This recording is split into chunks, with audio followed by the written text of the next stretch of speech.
मैंने देखा कि उसमें कमर्शियल सब्सटेंस एग्जिस्ट करता है, कमर्शियल सब्सटेंस एग्जिस्ट करता है। ठीक है, मैंने देखा कि ओल्ड की फेयर वैल्यू क्या है, ओल्ड की फेयर वैल्यू थी $1 लाख। मैंने कहा ओल्ड तो मेरा जा रहा है, बदले में न्यू मेरा आ रहा है। जब न्यू आएगा, जब न्यू आएगा तो मुझे ऊपर कुछ ना कुछ कैश तो पे करना पड़ेगा, कुछ ना कुछ कैश तो पे करना पड़ेगा। तो जब मुझे कैश पे करना पड़ेगा, जब मुझे कैश पे करना पड़ेगा तो उस कैश पेमेंट को मैं ऐड करके 1,10,000 अपने पास न्यू एसेट की, न्यू एसेट की कॉस्ट को रिकॉर्ड करूंगा, न्यू एसेट की कॉस्ट को रिकॉर्ड करूंगा। स्टैंडर्ड आपको ये क्या है? ये बात क्लियर हुई? ठीक है, ठीक है, ठीक है, ठीक है, ठीक है। सर अगर, अगर ओल्ड की, ओल्ड एसेट की वैल्यू हमें क्लियर नहीं है, तो बेटा होगा ये, ओल्ड एसेट की वैल्यू अगर क्लियर नहीं है तो फिर आपने क्या करना है, fair value of the asset receive is more clear evident, यानी कि सर ओल्ड एसेट की वैल्यू हमें नहीं पता, इतनी क्लियरली नहीं पता लग रही, क्लियरली हमें ओल्ड एसेट की फेयर वैल्यू नहीं पता लग रही। हम अपने ओल्ड एसेट को मार्केट के अंदर लेके जा रहे हैं, कोई कुछ प्राइस बता रहा है, कोई कुछ प्राइस बता रहा है, कोई कुछ प्राइस बता रहा है। ऐसा होता है, ऐसा होता है जब आप अपने पुराने एसेट को मार्केट में लेके जाते हो, फेयर वैल्यू जब उसकी लगवाते हो, तो आपको डिफरेंट डिफरेंट प्राइसेस जो है वो मिल रही होती है। कोई कुछ प्राइस आपको बताता है, कोई कुछ प्राइस आपको बताता है, तो कोई कुछ प्राइस आपको बताता है। तो स्टैंडर्ड कहता है कि आपने न्यू वाली की फेयर वैल्यू पे आ जाना है। तो आपने न्यू वाली जो आपका एसेट है उसकी फेयर वैल्यू पे आ जाना, मतलब प्रायोरिटी में किसको रखना है, ओल्ड को। प्रायोरिटी में किसको रखना है, ओल्ड को। अगर ओल्ड आपका, ओल्ड एसेट आपका क्लियरली उसकी फेयर वैल्यू आप आइडेंटिफाई नहीं कर पा रहे हो, उसकी ओल्ड एसेट की जो फेयर वैल्यू है वो क्लियरली मेजरेबल नहीं है, तो फिर आप किस पर आ जाओ, न्यू पर आ जाओ। पहली प्रायोरिटी किसको मिलेगी, पुराने वाले को मिलेगी। पहली प्रायोरिटी किसको मिलेगी, पुराने वाले को मिलेगी। दूसरी प्रायोरिटी किसको मिलेगी, न्यू वाले को मिलेगी। तो न्यू वाले में स्टैंडर्ड ने आपको कहा कि न्यू एसेट की क्या करोगे, फेयर वैल्यू लोगे। जो न्यू एसेट की फेयर वैल्यू है, न्यू एसेट की जो फेयर वैल्यू है उसको आप क्या करोगे, अपनी कॉस्ट ले लो। यानी कि न्यू एसेट की फेयर वैल्यू कितनी थी, 1,20,000, तो मैंने न्यू एसेट की फेयर वैल्यू को क्या ले लिया, कॉस्ट ले लिया। ये बात क्लियर हुई? दोबारा से रिकॉल करूंगा, ये वाली बातें ना बेटा मेमोराइज करनी है आपको। ठीक है, ये वाली बातें आपको मेमोराइज करनी है।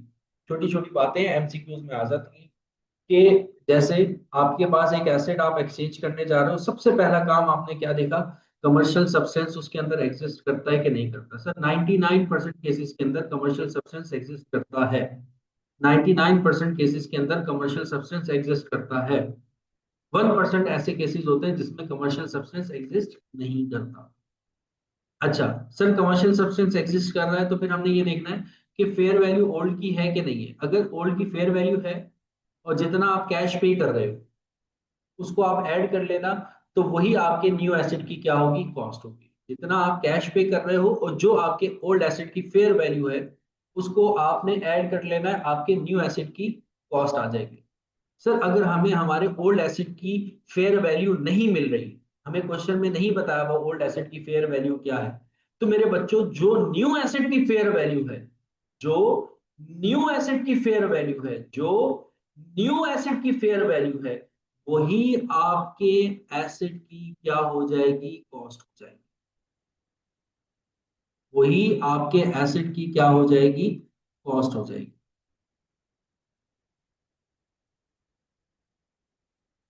अच्छा, 1,10,000 कैसे आया है, 1,20,000 आया, आना चाहिए था बेटा, वो तो मैंने अपनी तरफ से एग्जाम्पल ली है ना, अपनी तरफ से एग्जाम्पल ली। अच्छा, ये भी जरूरी नहीं है मेरे बच्चों, मेरी बात सुनो, ये भी जरूरी नहीं, दोनों दोनों अगर फेयर वैल्यूज गिवन है तो प्रायोरिटी किसको जाएगी, ओल्ड को, ओल्ड वाले को प्रायोरिटी जाएगी।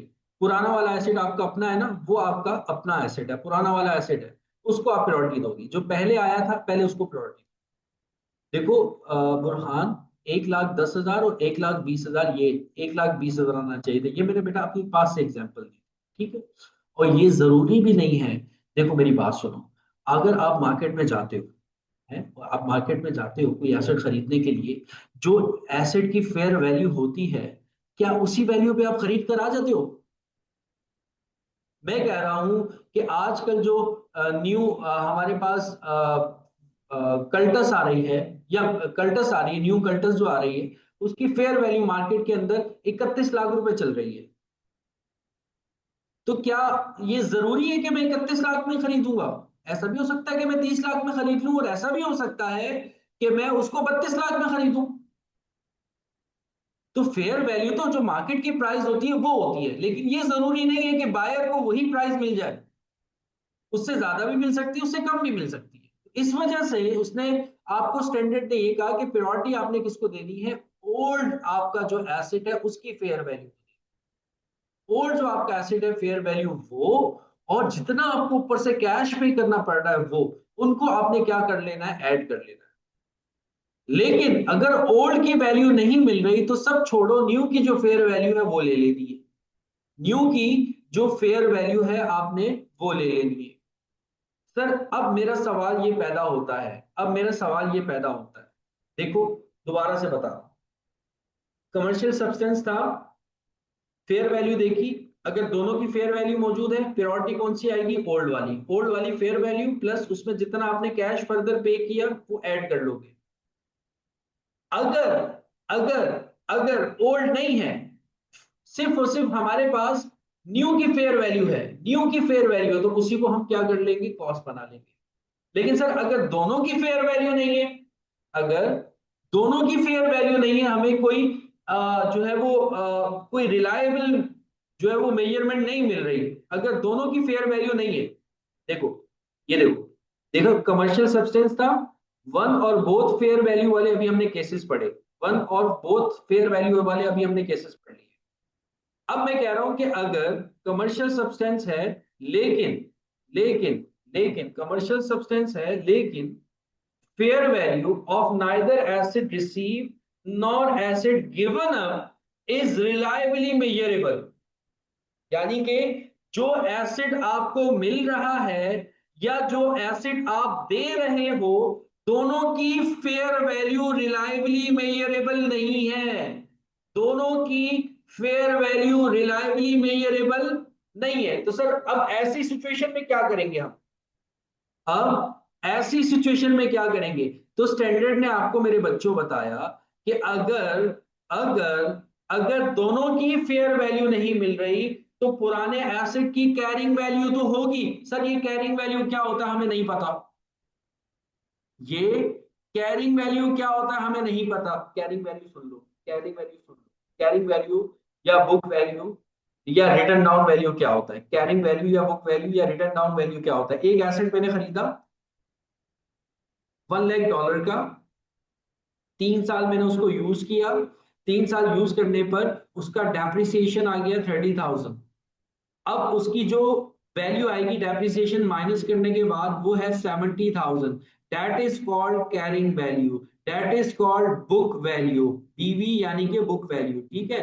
लड़के खुश मत हो जाना, ये बीवी यानी कि क्या है? बुक वैल्यू है, बुक वैल्यू है। इसके लिए आपको पहले क्या करना होगा? आईसीएम में करना होगा, फिर उसके बाद ये वाली सोचें जो है वो अपने जहन में लेकर आना। तो अभी के लिए बुक वैल्यू को छोड़ दो, अभी के लिए अपने माइंड में क्या रखो? अभी के लिए अपने माइंड में रखो कैरिंग वैल्यू। ठीक है? कैरिंग वैल्यू बेटा कैसे आती है? कैरिंग वैल्यू जो सर हमारे एसेट की जो कॉस्ट होती है ना, उसमें से उसका जितना भी डेप्रिसिएशन होता है, उसमें से उसका जितना भी डेप्रिसिएशन होता है, जब वो हम माइनस कर देते हैं तो जो अमाउंट आता है उसको हम क्या कहते हैं? कैरिंग वैल्यू कहते हैं। तो स्टैंडर्ड ये कहता है कि अगर दोनों एसेट की फेयर वैल्यू मौजूद ना हो, स्टैंडर्ड ये कहता है कि अगर दोनों एसेट की फेयर वैल्यू मौजूद ना हो तो पुराना वाला जो एसेट है उसकी कैरिंग वैल्यू तो आपके पास होगी। पुराना वाला जो एसेट है वो तो आपके पास रखा हुआ है, उसको आपने बुक्स ऑफ अकाउंट्स के अंदर रिकॉर्ड भी किया होगा, उसकी कॉस्ट भी रिकॉर्ड की होगी, हर साल हम उसका डेप्रिसिएशन भी रिकॉर्ड करते हैं, तो उसकी तो बुक वैल्यू आपके पास मौजूद होगी। तो उसकी बुक वैल्यू लेना प्लस उसकी बुक वैल्यू लेना प्लस जितना आप कैश पे कर रहे हो, जितना आप कैश पे कर रहे हो वो प्लस कर देना। जैसे सपोज करो आपने नया एसेट लेने के लिए $10,000 पे किया, तो कितना हो गया आपका 80,000। तो ये जो 80,000 है ये आपके एसेट की, न्यू एसेट की कॉस्ट। ये बात समझ में आई?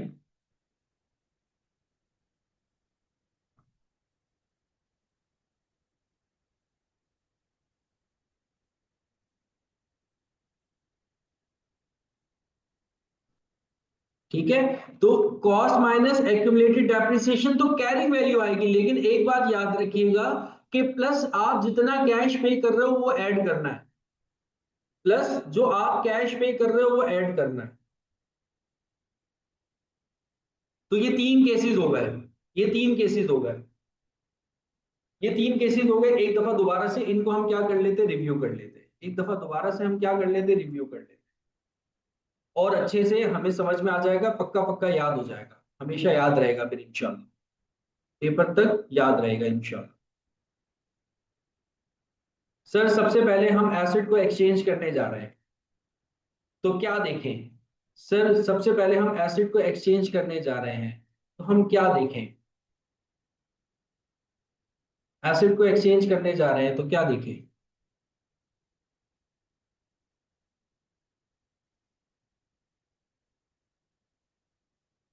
एसिड को एक्सचेंज करने जा रहे हैं तो हम क्या देखें?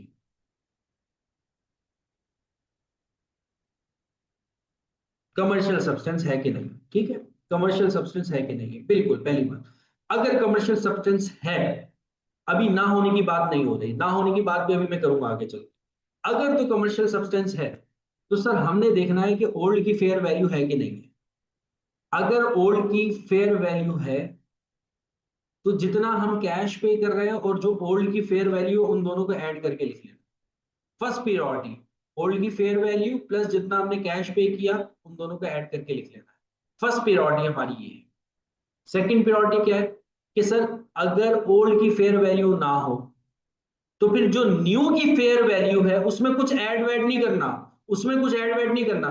तो जो न्यू की फेयर वैल्यू है वही हमारी न्यू एसेट की क्या बन जाएगी, कॉस्ट बन जाएगी। ये दो केसेस, ओल्ड की फेयर वैल्यू प्लस क्या करना है, कैश जितना आपने पे किया है, ये हमारी प्रायोरिटी है, ये हमने कर लिया। अगर ओल्ड की फेयर वैल्यू नहीं है, तो जो न्यू की फेयर वैल्यू है उसमें कुछ ऐड नहीं करना, जो न्यू की फेयर वैल्यू है बस वही लेके चले जाना, जो न्यू की फेयर वैल्यू है बस वही लेके चले जाना।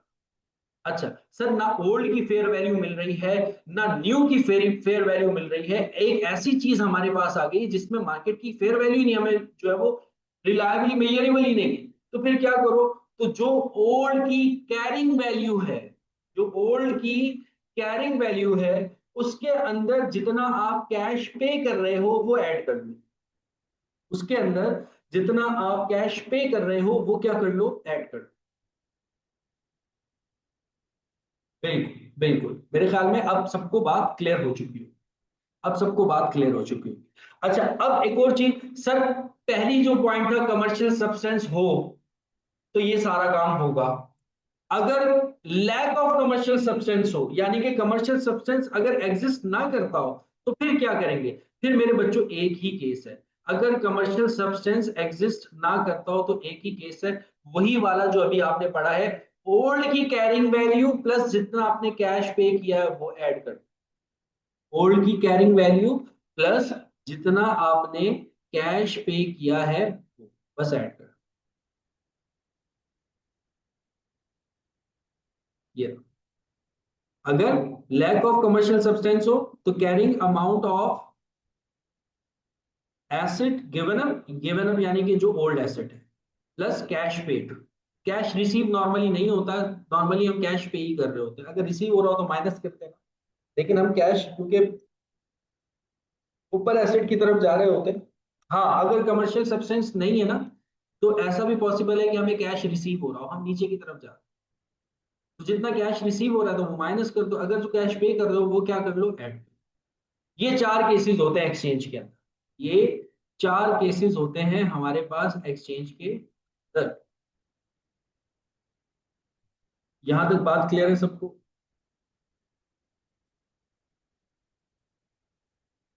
यहां तक बेटा किसी का कोई सवाल है? तो पूछ लो। अब मैं आप लोगों को 1-2 मिनट दे रहा हूँ, आप लोग अपने सवाल यहाँ तक पूछ सकते हो। टॉपिक से रिलेटेड जो भी आपका क्वेश्चन है, जो अब तक हमने पढ़ा है, उससे रिलेटेड जो भी आपको पूछना है तो पूछ लो, वरना तो फिर हम आगे चलेंगे। नहीं नहीं बेटा, अभी फैसल अभी तो शुरू हुई है, अभी पार्टी शुरू हुई है, अभी पार्टी शुरू हुई है।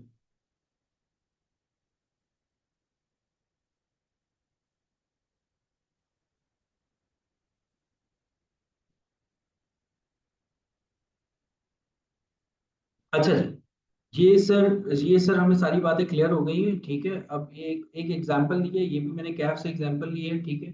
इसको एक नजर देख लोगे तो आपको समझ में आ जाएगा कि देखो 4 केसेस हैं हमारे पास। केस 1 में आपको बता रहे हैं कि कैश आप रिसीव कर रहे हो 1.1 का, और एसेट जो गिवन अब यानी कि जो जा रहा है उसका ओरिजिनल कॉस्ट 10.3 है, उसकी बुक वैल्यू 6.4 है, उसकी एस्टिमेटेड फेयर वैल्यू 8.5 है, उसकी एस्टिमेटेड फेयर वैल्यू जो न्यू एसेट आ रहा है, एसेट रिसीव हो रहा है, उसकी जो फेयर वैल्यू है वो कितनी 7.1 है। इसी तरह बाकी जो आपको केसेस बता रहे हैं उसके अंदर कैश जो आप पे कर रहे हो वो 2.1 पे कर रहे हो दूसरे केस के अंदर। अच्छा, फिर नीचे आपको कह रहे हैं एडिशनल इंफॉर्मेशन में, in case of transaction 1, transaction number 1 की बात कर रहे हैं कि fair value of both assets are reliably measurable. Transaction number 1 की बात कर रहे हैं कि अगर ट्रांजेक्शन नंबर 1 को हम देखते हैं, ट्रांजेक्शन नंबर 1 को अगर हम देखते हैं, अगर दोनों एसेट्स की फेयर वैल्यू, अच्छा यहाँ पर आपने एक चीज ये लेकर चलनी है कि यहाँ पर क्या है कि transactions having a commercial substance, ठीक है। लैक ऑफ कमर्शियल सब्सटेंस नहीं है, सब में क्या है, कमर्शियल सब्सटेंस एग्जिस्ट करता है। अब यहाँ पे मैं कह रहा हूँ कि दोनों की फेयर वैल्यू आप मेजर कर सकते हो रिलायबली। तो आप प्रायोरिटी सर यहाँ पर किसको दोगे,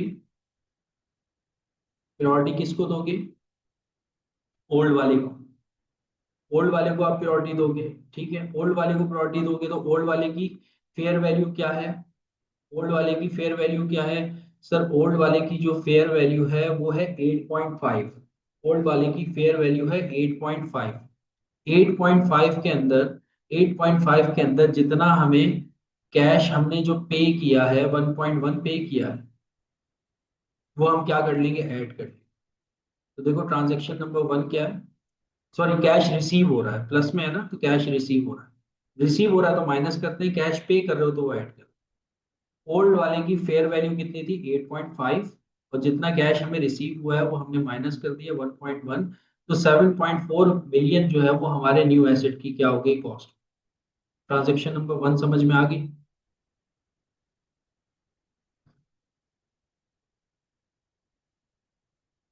7.4 है, ठीक है, क्योंकि हमें कैश रिसीव हो रहा था, तो जब रिसीव होगा तो वो माइनस करेंगे, अगर पे कर रहे होंगे तो ऐड करेंगे। अच्छा, अब दूसरी वाली ट्रांजेक्शन में वो क्या कह रहा है, एडिशनल इंफॉर्मेशन में देखो केस नंबर 2 में, in case of transaction 2 fair value of the asset received is clearly more evident. मतलब कि यहाँ पे आपको बता रहे हैं कि जो एसेट हमें मिल रहा है ना, उसकी फेयर वैल्यू क्या है, क्लियर है, उसकी फेयर वैल्यू क्या है, क्लियर है। अगर सर हमें न्यू एसेट की फेयर वैल्यू क्लियर हो तो फिर हम क्या करते हैं, न्यू एसेट की फेयर वैल्यू क्लियर हो तो हम क्या करते हैं, न्यू एसेट की फेयर वैल्यू ले लेते हैं, ठीक है। तो अब ऊपर देखो जरा, न्यू एसेट की फेयर वैल्यू क्या है, 9 है। तो 9 आपकी ट्रांजेक्शन नंबर 2 का आंसर हो गया, 9 मिलियन आपकी ट्रांजेक्शन नंबर 2 का आंसर हो। क्लियर है, ठीक है। उसने खुद बताया आपको कि जो न्यू एसेट है उसकी फेयर वैल्यू क्या है, क्लियर है। तो न्यू एसेट की फेयर वैल्यू ले ली हमने, वो कितनी है, 9 है। क्लियर है यहाँ तक बात बेटा, सेकंड केस क्लियर हो गया, ठीक है जी, डन हो गया, डन। ठीक है। अच्छा, अब हम थर्ड केस की तरफ जाते हैं। थर्ड केस में क्या कह रहे हैं, इन case of transaction fair value of neither asset is reliably measurable. दोनों एसेट्स की फेयर वैल्यू आप रिलायबली मेजर नहीं कर सकते, दोनों एसेट्स की आप फेयर वैल्यू रिलायबली मेजर नहीं कर सकते। अब मेरे बच्चों जरा मुझे बताओ, अगर दोनों एसेट्स की फेयर वैल्यू रिलायबली मेजर नहीं कर सकते तो हम क्या करेंगे, ओल्ड एसेट की कैरिंग वैल्यू लेंगे और जितना कैश पे किया वो ऐड करेंगे, है ना। ओल्ड एसेट की बुक वैल्यू लेंगे और जितना कैश पे किया वो लेंगे, ठीक है। अब थर्ड केस में आओ, थर्ड केस में आओ, थर्ड केस में, थर्ड केस में ओल्ड एसेट की बुक वैल्यू कितनी है, 3.4। ओल्ड एसेट थर्ड केस में बात कर रहा हूँ, थर्ड केस में, वन टू को मत देखना, थर्ड केस में आना। थर्ड केस में ओल्ड एसेट की फेयर वैल्यू कितनी है, बुक वैल्यू कितनी है, 3.4। कैश कितना पे किया है सर नहीं बताया हुआ, ऊपर देखो जीरो है। पर थर्ड केस में क्या है, जीरो है, कैश ना भी पे हुआ है ना रिसीव हुआ है। तो 3.4 हमारी क्या हो जाएगी, न्यू एसेट की कॉस्ट हो जाएगी। तो ट्रांजेक्शन नंबर 3 का आंसर क्या है, 3.4।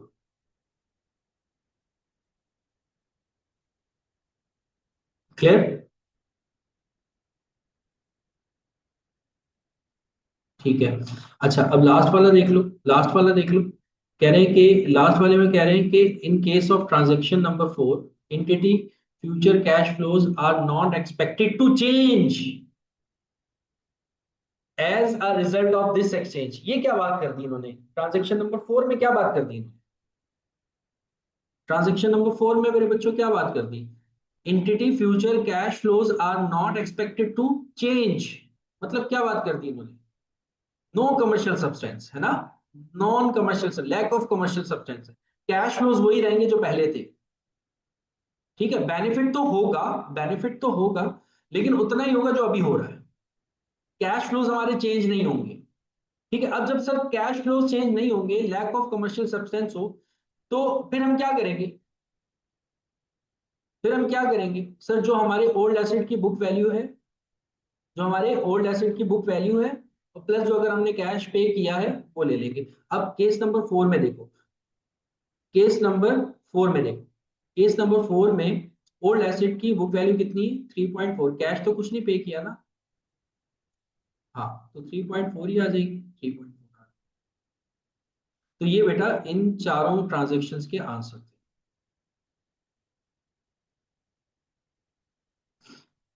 तो एक प्रैक्टिस भी कर ली हम लोगों ने इसकी,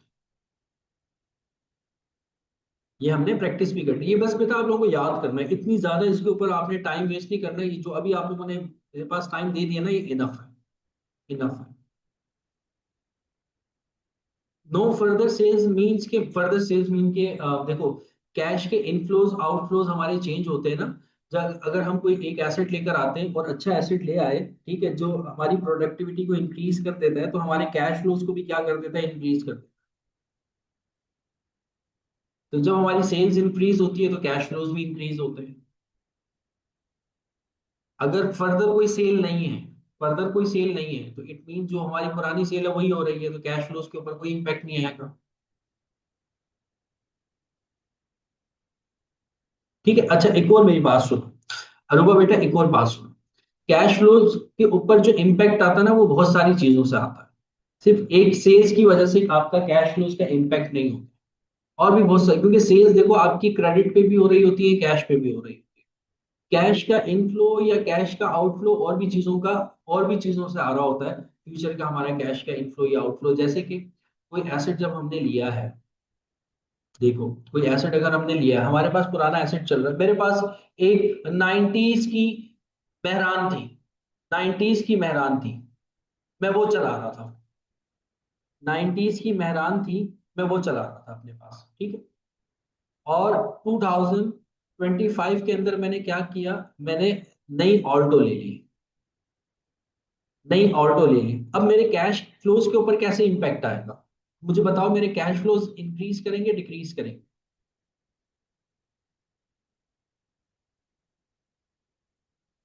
90s की मेरे पास मेहरान थी, वो मैं वो चला रहा था। अब 2025 के अंदर दिसंबर में सर ने क्या किया, सर ने एक नई ऑल्टो ले ली 0 मीटर। तो अब इसकी वजह से मेरे कैश फ्लोज, फ्यूचर के कैश फ्लोज के ऊपर इंपैक्ट आएगा। कोई आंसर देगा मुझे, क्या आएगा इम्पैक्ट, कैसे आएगा इम्पैक्ट।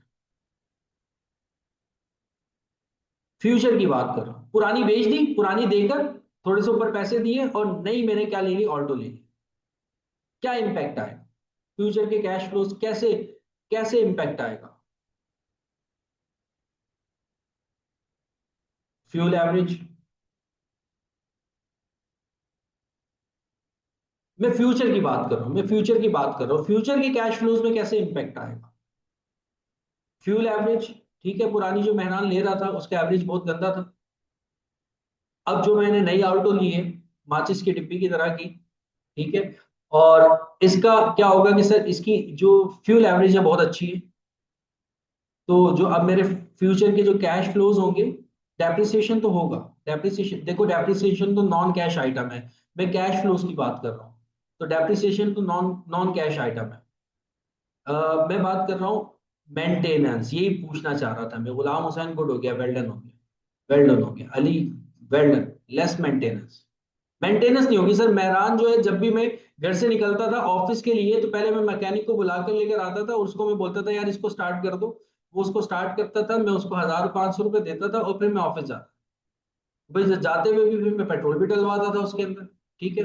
और वो अच्छा खासा पेट्रोल जो है, वो पुरानी गाड़ी थी, ज्यादा ले रही थी। अब जब से मैंने ऑल्टो ली है, तो अब एक तो खर्चा जो मेरा था मैकेनिक को बुलाने वाला, और ये जो मैं बात बता रहा हूँ वाकई ऐसा है, इंसिडेंट हुआ है मेरे साथ। एक मेरे पास जो थी ना, वो एक पुरानी गाड़ी थी, किसी जमाने, खैबर, खैबर। अक्सर औकात ऐसा होता था कि जब मैं बाहर निकलता था ना, तो पहले मैं खैबर को चलाने से पहले मैकेनिक के पास जाता था, उसको लेकर आता था, वो कहता था यार इसको स्टार्ट कर दे यार।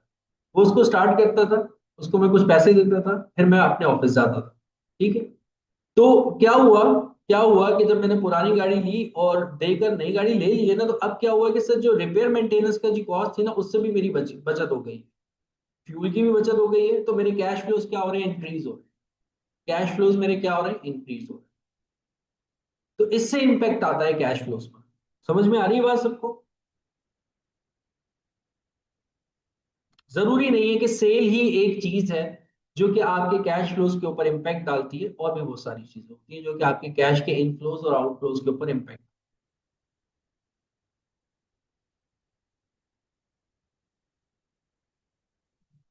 ठीक है सर। अब आ जाओ, आगे आ जाओ। अच्छा मुझे एक बात बताओ बेटा, यहाँ पर किसी का मेडिकल बैकग्राउंड तो नहीं,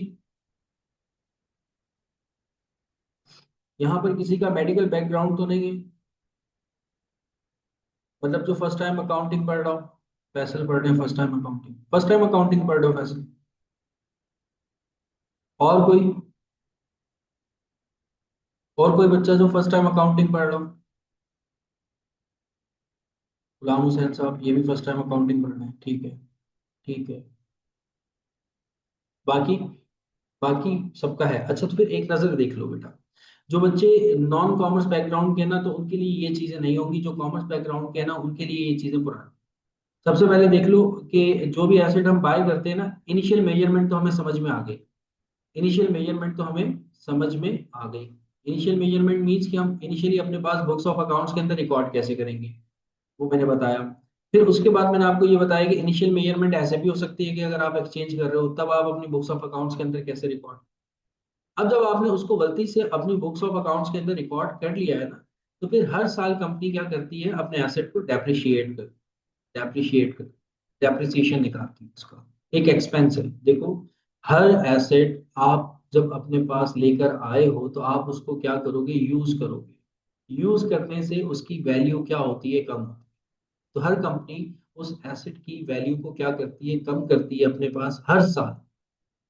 उसको हम कहते हैं डेप्रिसिएशन। डेप्रिसिएशन की डेफिनेशन क्या है? डेप्रिसिएशन की डेफिनेशन है, is the systematic allocation of the depreciable amount of an asset over it's useful life. मतलब कि ये एक सिस्टमैटिक एलोकेशन है। यहाँ पर आप क्या करते हो, एलोकेशन करते हो, किसकी एलोकेशन करते हो, जो भी आपका डेप्रिशिएबल अमाउंट होता है उसकी, अपनी यूजफुल लाइफ पर। मतलब सर समझ में नहीं आई बात, ये आपने बहुत गाड़ी अंग्रेजी बोल दी। तो सर थोड़ा सा इसको आप बिलीव कर दें। देखो मेरे बच्चों, एक एसिड है, अगेन मैं कह रहा हूं कि इस एसिड की 1 लाख डॉलर क्या है, इसकी कॉस्ट है, ठीक है। और इसकी जो लाइफ है ना, मैं ये कह रहा हूँ कि ये तकरीबन ओवर 10 ईयर्स मेरे पास चल जाएगी। 10 ईयर्स मेरे पास चल जाएगी, 10 साल मेरे पास चलेगी। 10 साल बाद भी जब मैं इसको मार्केट में बेचता हूँ ना, तो 10,000 रुपए की निकल जाएगी, 10,000 डॉलर की निकल जाएगी। तो इस एसेट की जो वैल्यू है कितनी कम हो सकती है? सर इस एसेट की जो मैक्सिमम वैल्यू जो कम हो सकती है वो है $90,000। इससे ज्यादा इसकी एसेट की वैल्यू कम नहीं होगी, क्योंकि 10 साल जब हम उसको इस्तेमाल भी कर लेंगे, इस्तेमाल करने के बाद भी जब हम उसको बेचते हैं तो कितने की मार्केट में जा रही है? 10,000 की जा। तो मतलब जितना भी हम इसको इस्तेमाल कर लें, जितना भी हम इसको इस्तेमाल कर लें, जितना भी हम इसको इस्तेमाल, एट दी एंड इसने जाना कितने का है? 10,000 का जाना है, जाना है, मतलब मुझे 10,000 ये देकर जाएगा। तो सर इसकी जो वैल्यू कम हो सकती है वो $90,000, इसकी वैल्यू कम हो सकती है, इससे कम नहीं हो सकती, क्योंकि 10,000 तो मुझे पक्का है मिलेंगे। ये जो 10,000 मुझे पक्का है मिलेंगे, इसको हम कहते हैं स्क्रैप वैल्यू। स्क्रैप वैल्यू, या इसको हम कहते हैं रेजिडुअल वैल्यू। ठीक है, रेजिडुअल वैल्यू कहते हैं, स्क्रैप वैल्यू कहते हैं, या इसको हम सैल्वेज वैल्यू भी कहते हैं। ये वो वैल्यू होती है जो आपको मिलनी होती है किसी भी सूरत में। जैसे कि मेरे पास आज भी मुझे याद है, मैंने iPhone 6 लिया था। iPhone 6 लिया था, पता नहीं मार्केट में चलता है कि नहीं चलता। तो iPhone 6 बिल्कुल स्क्रैप में पड़ा हुआ है, लेकिन अगर उसको अभी भी मार्केट में बेचूंगा ना तो वो ₹500 तो मुझे देकर चला जाएगा, आई थिंक। लिया मैंने कितने का भी हो, लेकिन वो मुझे 500 तो देकर चला जाएगा, इससे ज्यादा इसकी वैल्यू कम नहीं हो सकती। तो ये जो 500 है इसको हम क्या कहते हैं? स्क्रैप वैल्यू, रेजिडुअल वैल्यू, या सैल्वेज वैल्यू। ओरिजिनल कॉस्ट क्या है बेटा? ओरिजिनल कॉस्ट है 1 लाख। और कितनी कॉस्ट कम हो सकती है? 90,000 तक इसकी कॉस्ट क्या हो सकती है? कम हो सकती है, इससे ज्यादा कम नहीं होगी सर। 10,000 तो आपको गारंटीड है मिलेंगे ही मिलेंगे। तो ये 10,000 क्या है? हमारी स्क्रैप वैल्यू। और कितनी कॉस्ट कम हो सकती है? सर इसकी कॉस्ट कम हो सकती है, 90,000 कम हो सकती है। इसको हम कहते हैं डेप्रिशिएबल अमाउंट। Depreciable amount. ये क्या थी सर? इसकी कॉस्ट थी। ये इसकी क्या है सर? स्क्रैप वैल्यू है, या रेजिडुअल वैल्यू है, या सल्वेज वैल्यू है। और इस एसेट की वैल्यू इन 10 सालों में कितनी कम होगी सर? 90,000 कम होगी, इससे ज्यादा कम नहीं होगी। तो इस 90,000 को 10 साल बाद जब आप देखोगे ना कि आपके एसेट की वैल्यू कितनी कम हो गई, 90,000 कम हो गई, तो आपको हार्ट अटैक आ जाएगा। लिया कितने का था? 1 लाख का। 10 साल बाद देख रहे हो एसेट की वैल्यू कितनी कम हो गई? 90,000 कम। आपको हार्ट अटैक आ जाए। तो स्टैंडर्ड ये कहता है कि इस वैल्यू को डेप्रिशिएबल अमाउंट को आप क्या करो? एलोकेट करो। एलोकेट करो हर साल पर। एलोकेट करो हर साल पर। यानी कि जो 10 साल आपके एसेट की लाइफ है ना, हर साल आप अपने एसेट की वैल्यू कम करते जाओ, 9-9 हजार। 10 साल बाद क्या होगा? 90,000 की वैल्यू क्या हो जाएगी? कम हो जाएगी। तो इससे आपको बर्डन नहीं होगा, आपकी फाइनेंशियल स्टेटमेंट्स पे बर्डन नहीं आएगा।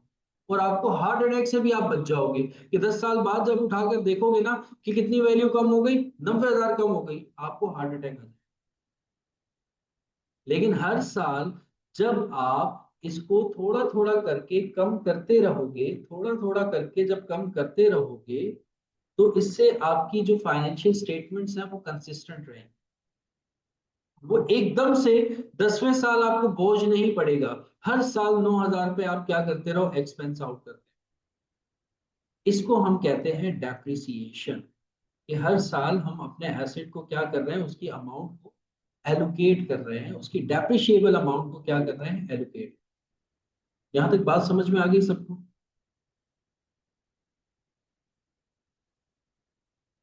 यहां तक बात समझ में आ गई कि डेप्रिसिएशन किसे कहा जाता है? सर डेप्रिसिएशन कहा जाता है, अब देखो, अब डेफिनेशन पढ़ोगे ना तो आसान लगे। सर डेप्रिसिएशन कहा जाता है एक सिस्टमैटिक एलोकेशन है। सिस्टमैटिक एलोकेशन ये है कि मींस के सिस्टम वाइज आपको अकाउंटिंग ने, स्टैंडर्ड्स ने एक सिस्टम बना दिए कि जिसकी हेल्प से आपने क्या करना, उनको एलोकेट करना। सिस्टमैटिक एलोकेशन है of the depreciable amount. Depreciable amount क्या होती है? ये होती है sir 90,000 of an asset over it's useful life. देखो मैंने लाइफ पर 9,000 रुपए मैंने क्या कर दिए, डिवाइड कर दिए कि हर साल में 9,000 से अपने एसेट को क्या करूंगा, तो इसको हम क्या कहते हैं, डेप्रिसिएशन। अब सर ये सिस्टमेटिक एलोकेशन क्या है? सिस्टमेटिक एलोकेशन आपको स्टैंडर्ड ने कुछ मेथड्स बताए हैं, जिन मेथड्स की हेल्प से आप क्या करते हो, डेप्रिसिएशन कैलकुलेट करते हो। पहला मेथड है आपके पास straight line method. Straight line method, ये स्ट्रेट लाइन मेथड का आपके पास फॉर्मूला आ रहा है, ठीक है, इसको आप मेमोराइज कर लेना। स्ट्रेट लाइन मेथड फॉर्मूला क्या है, कॉस्ट माइनस रेजिडुअल वैल्यू यानी कि salvage value divided by useful life, depreciation आ जाता है। या फिर कॉस्ट मल्टीप्लाई बाय रेट। और रेट किस तरह से कैलकुलेट होता है, रेट का फॉर्मूला है depreciable amount divided by cost multiply bye useful life. अच्छा, रेट निकालने की जरूरत नहीं होती, नॉर्मली क्वेश्चन में आपको दे दिया। तो ये आपका स्ट्रेट लाइन मेथड का डेप्रिसिएशन का फॉर्मूला होता है कि इसकी हेल्प से आप क्या करते हो, डेप्रिसिएशन को कैलकुलेट करते हो, रेट निकाल लेते हो। रेट नॉर्मली क्वेश्चन में आपको दे दिया जाता है, उसको कॉस्ट पे आप अप्लाई करते हो, तो आपका हर साल का क्या आ जाता है, डेप्रिसिएशन आ जाता है। ये पहला मेथड है हमारे पास, स्ट्रेट लाइन डेप्रिसिएशन। इस तरह से क्या होता है, कैलकुलेट। दो फॉर्मूलाज है हमारे पास। पहला फॉर्मूला ये है कि कॉस्ट माइनस सैल्वेज वैल्यू करो। Cost minus salvage value means क्या है, cost minus salvage value means क्या है sir, depreciable amount. Depreciable amount कि जिस हद तक हमारा एसेट कम हो सकता है, जो हमारे पास 80,000 90,000 वहां पर आई थी, और उसको जो भी उसकी यूजफुल लाइफ है, जैसे कि हमने 10 साल ली थी, डिवाइड कर दो, हर साल का क्या आ जाएगा, डेप्रिसिएशन आ जाएगा। जैसे अभी मैंने आपको बताया था, यहाँ पर आपके एसेट की सपोज कर लो कि कॉस्ट कितनी है, $1 लाख है। सपोज कर लो कि रेजिडुअल वैल्यू कितनी है, 10,000 है, डिवाइड कर दो लाइफ कितनी है, 10 है। तो सर हर साल का जो डेप्रिसिएशन आएगा वो कितना आएगा, 9,000 आएगा। ठीक है। या फिर इसको ऐसे भी कर सकते हो कि जो आपका डेप्रिशिएबल अमाउंट है, cost minus residual value means के 90,000, cost minus residual value means कि आपका क्या है, जो आपका डेप्रिशिएबल अमाउंट है उसको आप डिवाइड करो cost multiply bye useful life. Cost आपकी कितनी है, 1 लाख। यूजफुल लाइफ कितनी है आपकी, 10 साल। बताओ क्या रेट आ रहा है, जरा मुझे बताना रेट क्या आ रहा है।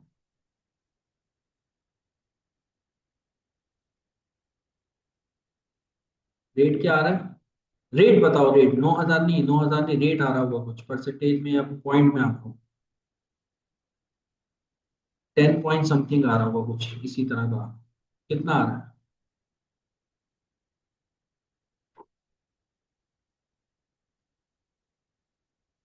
0.09 आ रहा है, ठीक है, 0.09 आ रहा है, ठीक है। अच्छा, अब कॉस्ट आपकी कितनी है, फॉर्मूला दूसरा क्या है जो रेट वाला है, कॉस्ट आपकी कितनी है सर, 1 लाख। मल्टीप्लाई क्या करना है, रेट से। रेट आपने कितना निकाला है सर, 0.09। कितना आ रहा है डेप्रिसिएशन सर, 9,000। तो इस तरह से भी निकाल सकते हो और इस तरह से भी निकाल सकते हो, स्ट्रेट लाइन मेथड से। समझ में आ गई बात। अच्छा, अब यहाँ पर क्या पता मे भी आप लोगों ने एक नई चीज सीखी हो, जो कॉमर्स वाले बच्चे, उन्होंने हमेशा ये देखा है कि क्वेश्चन के अंदर रेट गिवन होता है, और रेट किस तरीके से निकलता है बेटा, इस तरीके से निकलता है। जो आपका डेप्रिशिएबल अमाउंट होता है उसको डिवाइड करवा देते हो cost multiply bye useful life से, आपके पास रेट आ जाता है, और उसी रेट को आप फिर कॉस्ट से क्या करवा देते हो, मल्टी।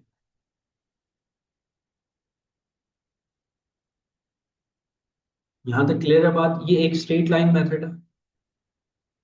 आ रहे हैं अहमद रजा उस पे भी आ रहे हैं, अहमद रजा उस पे भी आ रहे हैं। यहाँ तक बात क्लियर होगी, ठीक है। अच्छा, तो वो देखो ये, इसको इसके अगर आपने पिक्चर लेनी तो ले लो ये वाली, क्योंकि मैं इसको रब करने लगा हूँ। इसकी पिक्चर लेनी है तो ले लो, इसको मैं रब करने लगा हूँ।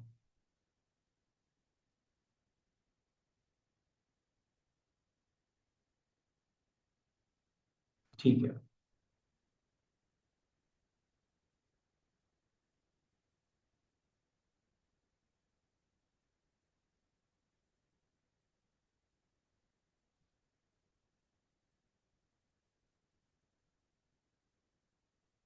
जी बिल्कुल बेटा, वो आ रहा हूँ मैं, आ रहा हूँ आगे, आगे मेथड्स में भी आ रहा हूँ। देखो हर मेथड के अंदर ना आपको डेप्रिसिएशन, देखो कोई क्वेश्चन होगा ना उसमें आपको डेप्रिसिएशन कैलकुलेट करना पड़ेगा, और डेप्रिसिएशन कैलकुलेट करने के लिए मेथड्स आपको आने चाहिए। तो एक स्ट्रेट लाइन मेथड मैंने आपको बताया, ठीक है।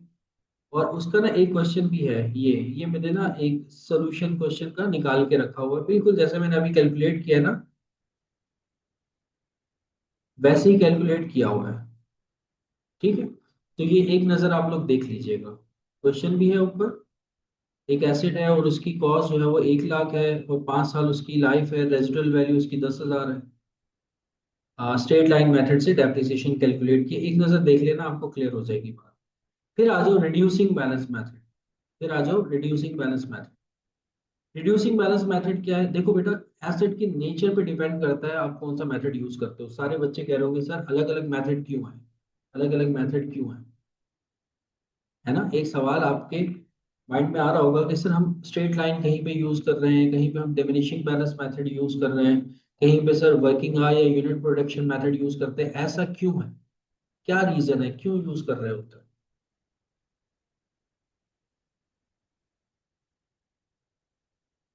क्या रीजन है, क्यों यूज कर रहे होते हैं हम ये मेथड्स को, अलग अलग मेथड्स क्यों यूज कर रहे होते हैं?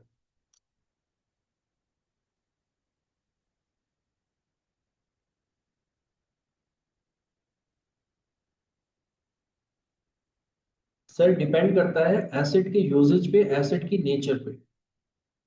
डिपेंड करता है एसिड के यूजेज पे, एसिड की नेचर पे। अब जैसे कि देखो, स्ट्रेट लाइन मेथड वहां पर अप्लाई होता है, स्ट्रेट लाइन मेथड वहां पर अप्लाई होता है जहां पर नॉर्मली आपके एसिड का यूज क्या रहता है, फिक्स रहता है। आपके एसिड का यूज क्या रहता है, फिक्स रहता है। अब जैसे कि जिस रूम में मैं क्लास ले रहा हूँ, इस रूम का एसी जो है वो शाम को 6 बजे चलता है और रात को 11 बजे तक चलता है। शाम 6 बजे से लेकर रात 11 बजे तक चलता है। तो जो ये एसी है ना, इसके ऊपर मैं easily straight line method apply कर सकता हूँ, क्योंकि इसका यूजेज क्या है, फिक्स है, पूरे साल कांस्टेंट रहेगा। पूरे साल क्या रहेगा, कांस्टेंट रहेगा, ठीक है। लेकिन कुछ ऐसे एसिड्स होते हैं सर जिनका यूजेज कांस्टेंट नहीं था। जैसे जैसे सर एग्जांपल ले लें, एक एग्जांपल ले लें। जिस रूम में मैं क्लास ले रहा हूँ, इसका एसी 5 to 11 चल रहा था। मैंने स्ट्रेट लाइन मेथड अप्लाई किया। मेरी अपने दोस्त के साथ बात हुई, उसको क्लासेस लेने में बड़ी डिफिकल्टीज हो रही थी। उसने कहा कि यार मैं एक काम करता हूँ कि सुबह के टाइम तुम्हारा रूम जो है ना वो खाली होता है, ठीक है, तुम तो जॉब पर होते हो, तो मैं सुबह के टाइम मेरी क्लासेस होती है, तो मैं एक काम ही करता हूँ कि मैं सुबह तुम्हारे रूम में आके जो है ना वो क्लासेस ले लूंगा। तो लेकिन ये सिर्फ 1 साल तक लूंगा, 1 साल बाद मेरा अपना बंदोबस्त हो जाएगा, और 1 साल बाद मैं कहीं और चला जाऊंगा, फिर मैं वहां पे अपनी क्लासेस। देखो अब क्या होगा, अब ये होगा जो एसी जो है, जो पहले सिर्फ 5 से 11 चल रहा था, अब वो सुबह के टाइम भी चलेगा। और ये कब तक चलेगा, सिर्फ 1 साल तक चलेगा। 1 साल बाद दोबारा अपनी नॉर्मल कंडीशन में आ जाए। तो इसका मतलब ये हुआ कि सर पहले साल जो एसिड इस्तेमाल हो रहा है, जो आपका एसी यूज हो रहा है, पहले साल ज्यादा यूज हो रहा है, तो डेप्रिशिएट भी क्या होना चाहिए, ज्यादा होना चाहिए। तो इसके लिए फिर स्ट्रेट लाइन मेथड अप्लाई नहीं होगा, फिर इसके लिए हम कौन सा मेथड अप्लाई करते हैं, डिमिनिशिंग बैलेंस मेथड या रिड्यूसिंग बैलेंस मेथड। इसको डिमिनिशिंग भी कहते हैं, रिड्यूसिंग भी कहते हैं। ये कौन सा मेथड है? ये क्या करता है कि आपके एसिड को, जो आपके इनिशियल ईयर्स होते हैं ना, जो आपके शुरू शुरू के साल होते हैं, उनमें आपके एसिड को ज्यादा डेप्रिशिएट कर देता है, और जो आखिर के साल होते हैं उनमें आपके एसिड को कम डेप्रिशिएट करता है। स्ट्रेट लाइन मेथड क्या होता है, फिक्स रहता है, क्योंकि आपके एसिड का यूजेज फिक्स है, आपने स्ट्रेट लाइन वहां पर अप्लाई किया हुआ है। और नॉर्मली जो कंपनीज होती है, 100% कंपनीज के अंदर यही हो रहा होता है कि स्ट्रेट लाइन अप्लाई कर रहे होते हैं, क्योंकि रिड्यूसिंग के अंदर कॉम्प्लिकेशंस आती है, मैथमेटिकल कॉम्प्लिकेशंस आती है, तो वो अवॉइड करते हैं रिड्यूसिंग को यूज करते हुए। लेकिन हमारे स्टैंडर्ड के अंदर है, तो इस वजह से हम पढ़ रहे हैं कि रिड्यूसिंग बैलेंस मेथड उन एसिड्स के ऊपर अप्लाई होता है जिनका यूजेज इनिशियल लेवल पे ज्यादा है, शुरू के सालों में ज्यादा है, या शुरू के सालों में उनकी वैल्यू ज्यादा कम होगी, और आगे आने वाले सालों में, आखिर के सालों में उनकी वैल्यू कम कम होगी, उसको हम कहते हैं, वहां पर जो मेथड अप्लाई होता है वो अप्लाई होता है रिड्यूसिंग बैलेंस। और रिड्यूसिंग बैलेंस मेथड का बेटा फॉर्मूला क्या है? रेट निकलता है सबसे पहले, ये रेट आपको क्वेश्चन के अंदर गिवन, निकालने की जरूरत नहीं होती, ये रेट मैंने अपने पास से लिख दिया कि रेट निकालते कैसे हो, आप लोगों को पता होना चाहिए। वैसे ये रेट जो है वो गिवन होता है क्वेश्चन के अंदर, गिवन होता है। रेट निकालने का फॉर्मूला क्या है? 1 - number of years into residual value divided by cost, into residual value divide by cost. इसका आप रूट लेते हो, फिर नंबर ऑफ ईयर्स के साथ मल्टीप्लाई कर देते हो, जो आंसर आता है उनमें से क्या कर देते हो? माइनस कर देते हो, आपके पास रेट है। ठीक है। और फिर उस रेट को आप किस पर अप्लाई करते हो? नेट बुक वैल्यू पर। नेट बुक वैल्यू पे सपोज करो पहले साल हमारे एसेट की जो कॉस्ट थी वो 1 लाख थी, रेट हमने निकाला 10%, तो पहले साल का जो डेप्रिसिएशन आ गया वो आ गया कितना? 10,000। लेकिन दूसरे साल अब हमारे एसेट की वैल्यू क्या होगी? नेट बुक वैल्यू क्या होती है? कॉस्ट में से डेप्रिसिएशन को क्या कर देते हैं? माइनस कर देते हैं। तो अब सर हमारे एसेट की वैल्यू होगी 90,000। अब इसके ऊपर जब हम 10% का रेट अप्लाई करेंगे तो डेप्रिसिएशन कितना आएगा? 9,000। तो हर साल हमारा एसेट क्या कर रहा है? डिक्लाइन कर रहा है। और जो रेट अप्लाई हो रहा है वो किसके ऊपर अप्लाई हो रहा है? नेट बुक वैल्यू यानी कि कैरिंग वैल्यू के ऊपर। पर अभी हमने पढ़ा भी है कि कैरिंग वैल्यू किसे कहते हैं।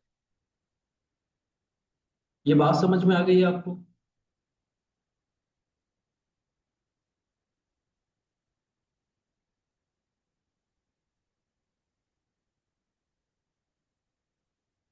कॉस्ट चेंज नहीं होगी बेटा, फैसल बुक वैल्यू चेंज होगी, क्योंकि हर साल डेप्रिसिएशन आएगा, वो माइनस होता रहेगा।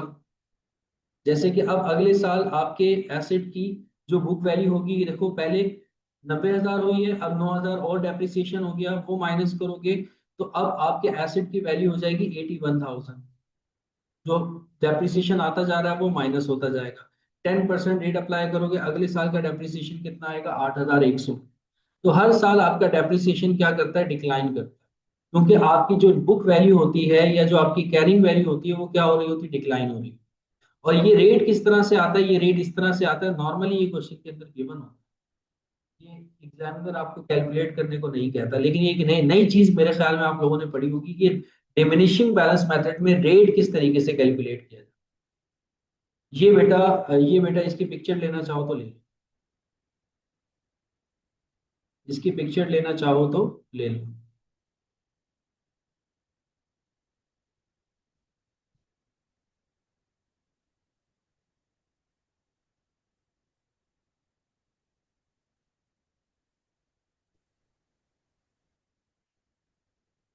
ठीक है, क्लियर है, समझ में आ गया सबको? अच्छा, इसके अलावा कुछ और मेथड्स भी हैं जो कि यूज हो रहे होते हैं, लेकिन वो आपके सिलेबस में नहीं पूछे जाते हैं। एक होता है sum of year digit method, और एक होता है आपके पास यूनिट प्रोडक्शन मेथड। अच्छा, मैंने क्या किया है कि ना, मैंने ये यहाँ पर इसका एक क्वेश्चन भी लिख दिया है, सॉल्व करके बता दिया है। तो ये आप यहाँ से देख सकते हो कि रिड्यूसिंग बैलेंस मेथड में डेप्रिसिएशन किस तरह से निकला। ठीक है, उसी तरीके से निकला है जैसे मैंने बताया था। इसके अलावा यूनिट प्रोडक्शन मेथड है, इसका भी एक नजर क्वेश्चन देख लेना। इसमें पर यूनिट रेट निकलता है, या इसको वर्किंग आवर मेथड भी कहते हैं कि यहाँ पे पर आवर रेट निकलता है, और फिर प्रोडक्शन बेसिस के ऊपर रेट अप्लाई हो रहा है। और एक आपके पास है sum of year digit method. Sum of year digit method अब ओमिटेड है, स्टैंडर्ड के अंदर नहीं है, पुराना मेथड है। इसको भी देख लेना, बहरहाल ये आपके सिलेबस में नहीं पूछा जाता। तो ये तो बेटा हमने आज जो सीखा है वो क्या सीखा है? आज हम लोगों ने सर इनिशियल मेजरमेंट सीखी है, फिर उसके बाद सर एक्सचेंज ऑफ एसेट सीखा है, फिर सर उसके बाद हमने क्या सीखा है? हमने डेप्रिसिएशन के कुछ मेथड्स को सीखा है। अब नेक्स्ट क्लास में अब नेक्स्ट क्लास में 2 क्लासेस के अंदर हमारा ये स्टैंडर्ड कंप्लीट हो जाएगा। बहुत डिटेल में पढ़ा, हम लोगों ने इसको बहुत ज्यादा डिटेल में पढ़ा। इंशाल्लाह ताला मेरा नहीं ख्याल कि और कोई आपको इतना डिटेल में पढ़ाएगा। इंशाल्लाह आप लोगों को बहुत अच्छे से समझ में आया होगा, उम्मीद तो है। आया सबको समझ में? मजा आया आज की क्लास में?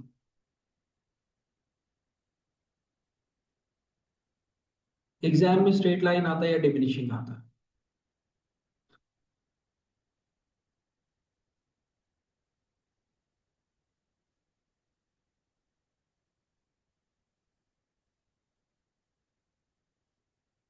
ठीक है, ठीक है, मतलब समझ में आया। ठीक है, अब नेक्स्ट क्लास में हम लोगों ने सेकेंडरी मेजरमेंट पढ़नी है, सेकेंडरी या सब्सिक्वेंट मेजरमेंट पढ़नी है।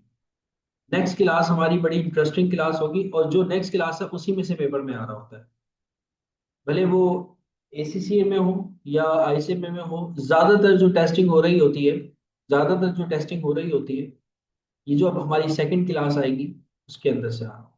लेकिन ये जो फर्स्ट क्लास थी, इसने आपकी बेस बनाई, इसने आपकी क्या बनाई है, बेस बनाई है पूरी की पूरी स्टैंडर्ड। सेकंड क्लास में हम लोग इंशाल्लाह ताला सब्सिक्वेंट मेजरमेंट पढ़ेंगे। तो आज की क्लास से रिलेटेड बेटा किसी का कोई क्वेश्चन हो तो मुझसे पूछ लो, नहीं तो फिर हम इंशाल्लाह ताला क्लास को वाइंड अप करते हैं, और कल इंशाल्लाह ताला सेम टाइम पर आप लोगों से क्या होगी, मुलाकात। क्लास अच्छी लगी हो तो बेटा रेफर लाजमी किया करो एक दूसरे के साथ, ग्रुप्स वगैरह में कहीं ना कहीं रेफर लाजमी किया करो अगर आप लोगों को समझ में आता है मेरा पढ़ाया।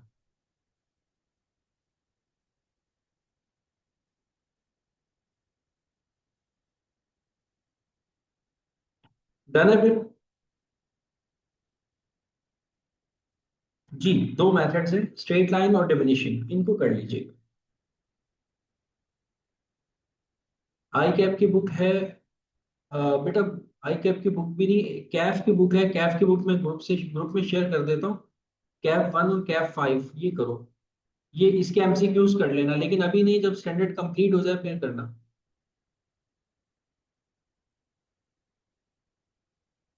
कल तक ये हमारा स्टैंडर्ड कंप्लीट हो जाएगा फिर करना। और बाहर इतनी डिटेल में ये मेरे हैंडआउट्स आप लोगों को मिल जाएंगे, तो मेरा नहीं ख्याल कि कोई बुक पढ़ने की आपको जरूरत हो। ये सारी बुक्स पढ़कर मैंने लिखा है सब कुछ।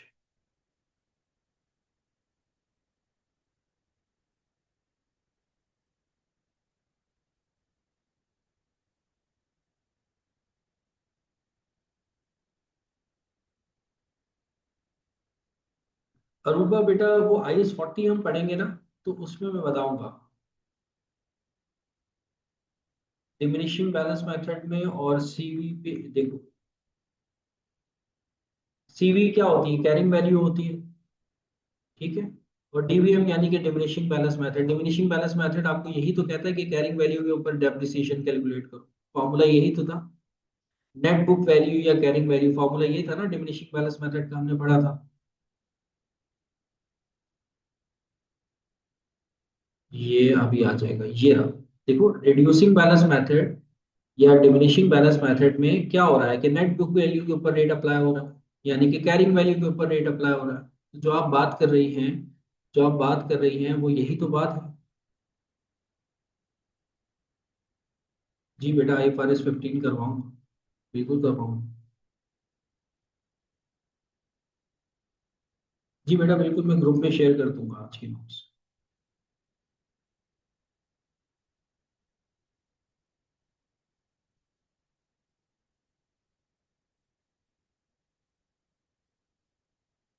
16 तो चल रहा है अभी, 16 तो चल रहा है, वही तो पढ़ा रहा हूँ। IFRS 16 जी बिल्कुल पढ़ाएंगे, लीज का टॉपिक बिल्कुल पढ़ाएंगे, बिल्कुल पढ़ाएंगे। जी बिल्कुल हो जाएगा फैब तक। देखो ऐसा होगा कि कुछ टॉपिक्स आपके अगर नहीं हो पाए ना, तो उसकी रिकॉर्डिंग मैं आप लोगों के साथ शेयर करूंगा। बल्कि जो जो बच्चे रजिस्टर्ड होते जा रहे होंगे उनको ड्राइव का एक्सेस मिल गया होगा, वो ऑलरेडी रिकॉर्डिंग मिल गई होगी, ठीक है। तो कुछ स्टैंडर्ड्स तो ऐसे लाइव चलेंगे, कुछ स्टैंडर्ड्स की मैं रिकॉर्डिंग शेयर करूंगा। जैसे अब मैं आपको एक बात बताऊं, IS 16 जो अभी मैंने आप लोगों को पढ़ाना शुरू किया है, इसकी दो क्लासेस में लूंगा। एक क्लास जो है ना वो मैं आपको रिकॉर्डेड शेयर, जिसमें पास पेपर्स मैंने सॉल्व करवाए, तो वो मैं आप लोगों के साथ रिकॉर्डेड शेयर कर लूंगा।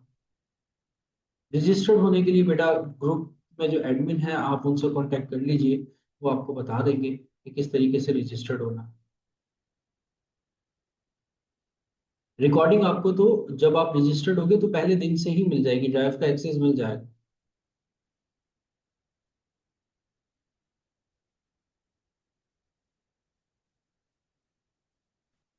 जो बेटा जो रजिस्टर्ड नहीं हुए जल्दी से रजिस्टर्ड हो जाएंगे, कुछ दिन चल रहा है उसके बाद जो है वो ग्रुप से रिमूव कर दिया जाएगा। कोशिश करो कि बेटा जो जो बच्चे अभी तक रजिस्टर्ड नहीं हुए जल्दी जल्दी रजिस्टर्ड हो जाए। मेरे नहीं पता नहीं क्या डेट उन्होंने रखी है फाइनल, मुझे नहीं पता कि फाइनल डेट क्या रखी है रजिस्ट्रेशन, लेकिन जल्दी से रजिस्टर्ड हो जाओ।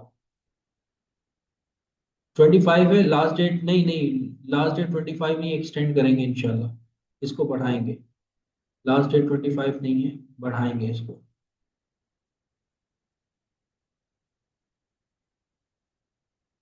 ठीक है जी, आज के लिए इतना काफी है। लास्ट डेट अभी तक तो 25 है, लेकिन वो बढ़ा देंगे। जी, क्लास के टाइम यही है, तो आपके ग्रुप डिस्क्रिप्शन पे भी मैंने अपडेट कर दी थी लास्ट टाइम।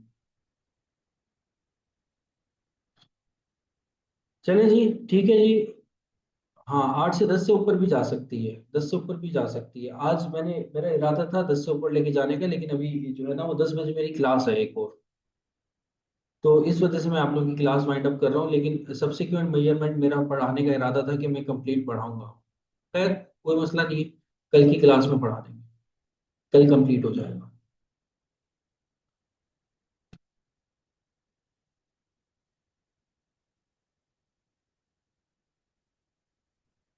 ठीक है जी, अपना ख्याल रखिएगा, मुझे दुआओं में याद रखिएगा। अल्लाह हाफिज।